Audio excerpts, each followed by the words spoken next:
عمرك حاولت إن أنت تعمل حاجة مهمة وفجأة لقيت نفسك ماسك الموبايل أو مركز مع أي حاجة تانية وقلت لنفسك دقيقة بس وهرجع تاني، ولقيت نفسك الدقيقة بقت ساعة ولسه ما بدأتش لحد الوقت؟ أحب أقولك إن ده مش كسل منك، ده تشتت بس.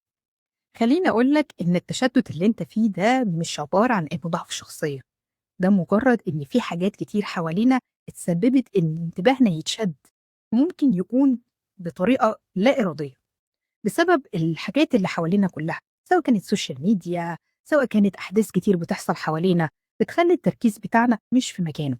بس برضه ما ننساش حاجة مهمة، إن في أسباب ممكن تكون داخلية جوانا هي السبب في إن إحنا نوصل لمرحلة التشتت. ممكن من الأسباب اللي جوانا اللي تسبب لنا إن إحنا يحصل لنا حالة التشتت، أول حاجة الضغوط، إنك تكون مضغوط وتقول لنفسك كفاية كده، أو إنك خايف إن أنت تفشل فبتكون مأجل الخطوة.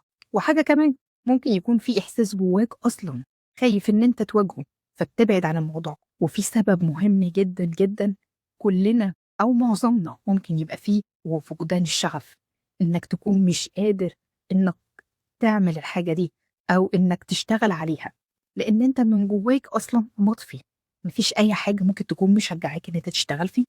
طبعًا ما ننساش خالص دور السوشيال ميديا والسرعة اللي إحنا فيها دلوقتي، إن إحنا دماغنا اتعودت على كل حاجة سريعة، رسالة بسرعة، notification سريعة، خبر على الطاير كده بنلاقيه، فدماغنا اتعودت على إن الحاجة تبقى صغيرة وتبقى دقيقة والمعلومة تيجي بسرعة، فما بقتش قادرة إن هي تشتغل على حاجة كبيرة، فده بالنسبة لها بقى مجهود، وده اللي بيسبب لنا حالة الهروب اللي إحنا ممكن نتعرض لها وتسبب لنا التشتت. خلّيني أقول لك على مثال بس صغير لحالة التشتت دي، إن مثلًا تبقى أنت قاعد شغال في الtask بتاعتك في شغلك، وفجأة تلاقي نفسك بتقول لمّا أمسك كده الموبايل، طب لمّا أبُص على فيديو، والفيديو يجر فيديو، وتفضل شغال على كده لحد اليوم ما يخلص، وبعدين تلاقي نفسك متضايق، وآخر اليوم نفسك مقفولة عن كل حاجة، وعندك جلد ذات وتأنيب ضمير. الموضوع كله حلوله بسيطة وفي إيدك لما تمشي فيها بالراحة، والموضوع صدقني هيتحل بسهولة جدا. وزي ما احنا متعودين في خطوة بخطوة إن مفيش مشكلة في حياتنا إلا وليها أكتر من حل، دلوقتي احنا عندنا حلول كتير ممكن إن احنا نشتغل عليها. أول خطوة إن احنا لازم نواجه نفسنا، نتكلم مع نفسنا بالراحة ونفهم إيه اللي جوانا.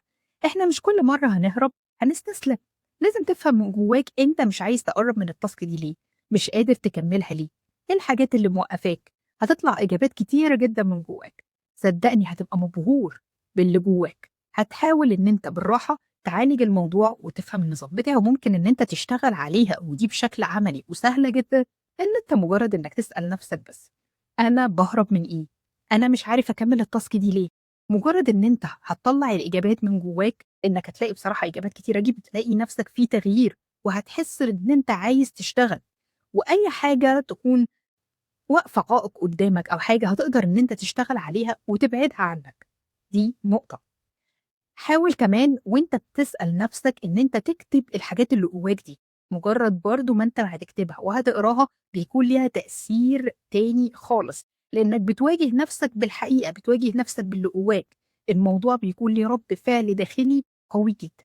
في خطوة كمان ممكن لو أنت عملتها ليها تأثير قوي جدا وفعال، إنك تقول لنفسك أنا هاشتغل 10 دقايق بس، 10 دقايق بس، 10 دقايق بس، أنا مش طالبة منك تعمل أكتر من كده، تبدأ في التاسك بتاعتك 10 دقايق بس، وقول من جواك أنا مش ملزم إن أنا أكمل فوق ال10 دقايق، صدقني مجرد إن أنت ما هتبدأ هتلاقي نفسك خدت ال10 دقايق وأكتر كمان. الفكرة هنا إن إحنا بنكسر الحاجز اللي بيوقفنا، إن إحنا بنحاول إن إحنا ندخل في الحاجة بشكل عملي، مرة على مرة هتلاقي نفسك الموضوع بقى مختلف تمامًا. ولو التاسكاية كبيرة عليك وحاسس إن أنت مش قادر والموضوع عامل زي الجبل، جزّأها، خلّيها على فترات، خلّيها على أجزاء، اشتغل فيها 10 دقايق، 10 دقايق، 10 دقايق، هتلاقي نفسك تلقائي خلّصتها، ووقتها هتكون مبسوط جدًا بنفسك، فرحان بالإنجاز اللي أنت عملته. في نهاية حلقتنا حابة إن أنا أقول لك إن أنت مش شخص فاشل ولا مستهتر، مجرد بس إن في بعض الأسباب هي اللي سببت لك موضوع التشتت وإن أنت تدخل فيه من غير إرادتك، والموضوع بعد كده لقيت نفسك متعود عليه تلقائي. خلينا نمشي مع بعض خطوة خطوة، نتدرب بالراحة، هتلاقي نفسك وصلت للي أنت عايزه. بس خلي بالك الموضوع مش هيتحل بين يوم وليلة، الموضوع بياخد وقت، زي ما أنت بقى لك فترة كبيرة عندك حالة التشتت، برضه الحل بتاعها هياخد معانا وقت شوية، وطبعًا أنت وإرادتك وإصرارك معاه. لو أنت اشتغلت على نفسك وقاومت الإحساس الداخلي ده وبدأت معانا خطوة، خطوة، 10 دقايق في 10 دقايق أو 5 دقايق في 5 دقايق، المهم إن أنت تكسر الحتة اللي جواك دي علشان تقدر تكمّل. الموضوع بس محتاج منّك شوية هدوء، شوية تركيز، إنّك تهدى من أي أفكار في دماغك أو أي مشتتات حواليك، تحاول إن أنت تبعدها عنّك وقت ما أنت بتكون شغّال.